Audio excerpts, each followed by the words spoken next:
gahunda y'ibikorwa byo kwibuka by'umwihariko icyumweru cy'icyunamo iteye? Twakomeje kubisobanura kenshi ariko reka nongere mbisobanure neza haveho urujijo. Ku itariki 7 Mata bwo ni kuwa kabiri ejo bundi hazatangizwa ibikorwa byo kwibuka jenoside yakorewe abatutsi mu gihugu hose. Ku rwego rw'igihugu bizatangizwa ku rwibutso rwa Kigali mu gitondo mbere ya saa 6 habe ibiganiro ndetse habe n'ubutumwa nyamukuru abaturage bazakurikira. Hanyuma rero mu midugudu mu gitondo mu midugudu yose abaturage bazahura mu midugudu, ubwo bazabaha gahunda ariko no guhera saa 2 saa 3 habe ikiganiro muri buri mu midugudu. Noneho ikiganiro cyarateguwe kirahari, ikiganiro habeho no kungurana ibitekerezo kw'icyo kiganiro. Ni ikiganiro cy'amateka kinagaragaza icyerekezo cy'igihugu, bumwe bw'abanyarwanda, aho tugana n'ibyo tugomba kwirinda. Bize rero kurangizwa no gukurikira ubutumwa nyamukuru buzatangwa mu gihe igikorwa kiri ku Gisozi kizaba kiba. Hose mu gihugu tugikurikire kuri radio za televiziyo zitandukanye. Noneho nyuma ya saa 6 abanyarwanda bazajya mu bikorwa byabo. Bikorwa byabo bibatunze, imirimo izafungurwa, masoko, bikorwa byose bitunze abantu bizafungurwa bikorwe nyuma ya saa 6. Ndetse no mu cyumweru cyose bikorwa bitunze abantu no kuvuga amasoko, farumasi, byose mbese mirimo. Kandi nanasobanurwe ko za sport, abakora siporo ku giti cyabo kujya muri za gym kugira ngo bitungane ni ngombwa, ntabwo bibujijwe, ntabwo bigomba gukorwa. Kubishaka rwose bigomba gukorwa. Ubwo za shampiyona nizo zizaba zihagaze. Ikidakorwa kuko turi mu kiriyo ni amarushanwa y'imikino agamije kwishimisha imikino cyangwa se tuvuge ariko menya itagikora India yo guteka. Ariko za shampiyona no kuvuga amakipe yahuye, ariko ibikorwa by'amakipe yitoza gukora za entraînement ibyo birakorwa. Misiri kuri gym kubera imiziki tuzi bakoresha muri gym, ariko abantu bashobora kwibaza bati ira miziki yo muri gym abantu bazayicuranga nyine bakore gym. Ntabwo ari imiziki ishinyagura, byumve. Ikigamijwe ni ukugira ngo ubuzima bw'abantu bungabungwe.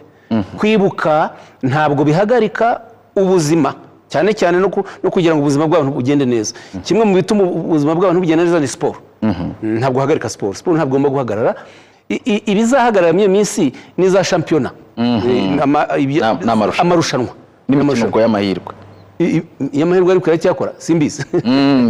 Birahari naho rwose byumvikane gutyo. Siporo yaba ikozwe n'umuntu ku giti cye, yaba ikozwe n'abantu mu magroupe bari hamwe. Nyuma ya saa 6 tariki 7, nyuma ya saa 7.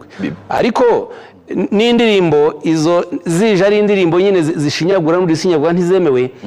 Hari indirimbo zishobora gufasha gukora siporo ariko ziteye neza, zijyanye na ritme ibyo abantu babireba.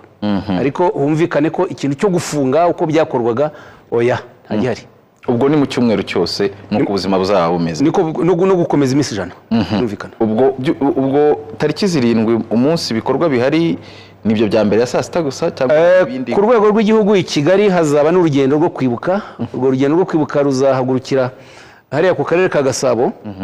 Hari ibiro by'akarere ka Gasabo walk to remember. Yes, mu cyongereza walk to remember. N'urugendo rwo kwibuka urugende rugere kuri Beka Arena. No kuri Beka Arena habe umugoroba w'ikiriyo. Urugendo rwo kwibuka icyo runamaze byumvikane ntabwo ari ukugenda gusa. Ni ukugenda tuzirikana urugendo rubi rwa jenoside rwakoreshejwe abatutsi bajya kwicwa cyangwa bariho bicwa. Ni uburyo bwo kubizirikana, kubishyira ku mutima twifatanyije nabo. ngira ngo iminota yadushiranye ariko ubu ni iki musaba abanyarwanda noneho muri iki cyumweru cy'icyunamo ahantu cyane cyane ku mbuga nkoranyambaga turabonaho abajene benshi bakurikira gahunda zitandukanye ariko n'abanyarwanda mu byiciro bitandukanye mu cyumweru cy'icyunamo n'amezi 3 y'iminsi 100 yo kwibuka ho n'icyo abanyarwanda basabwa muri rusange. Icyo dusaba abanyarwanda twese no kwishyira hamwe, no kwishyira hamwe, igikorwa kwishyira hamwe kurushaho dusanzwe muri turi hamwe, ariko noneho muri iyi minsi yibutsa uburemere bwa jenoside yakorewe abatutsi no kwishyira hamwe nk'abantu n'ubundi b'abanyarwanda dusangiye ibyo byago. Ni ibyago kubera ko twagize ibyago bya leta mbi yabiteguye ikica icyiciro cy'abanyarwanda. Tugomba rero kwishyira hamwe tukabazirikana, tukabibuka kandi twishyize hamwe tunarwanya ingengabitekerezo ya jenoside, urwango, ivangura n'ibindi ibyo ari byo byose byaganisha ku kudutanya. Gukorera hamwe, kwishyira hamwe no kugira icyo cyerekezo kimwe. Icya kabiri ni no kuba hafi. Iyi minsi yo kwibuka igeze, hari abarokotse jenoside bafite intege nkeya, cyane cyane bari bonyine, bitera akababaro, bikongera bikabyutsa akababaro, ugasanga agahinda kiyongereye, bagize intege nke. Abo bantu ni ukubaba hafi. Mu midugudu barabazi, ni ukubaba hafi tukabegera, tukumva ko dusangiye aya mateka kandi tugomba no kwegera b'intege nkeya. Tukazirikana rero ko nanone tugomba kongera gushyira ubwa bumwe bwacu hamwe mu kurwanya ingengabitekerezo ya jenoside iyo twavugaga iri mu karere naho igaragara hose ku mbuga nkoranyambaga. Tukayamagana, tukumva yuko ushaka kongera kudutanya, kongera kudusenyera igihugu, tugomba gushyira hamwe mu kumubwira ngo oya, turabyanze. Abanyarwanda ntitugomba kongera kwemera udusenyera igihugu.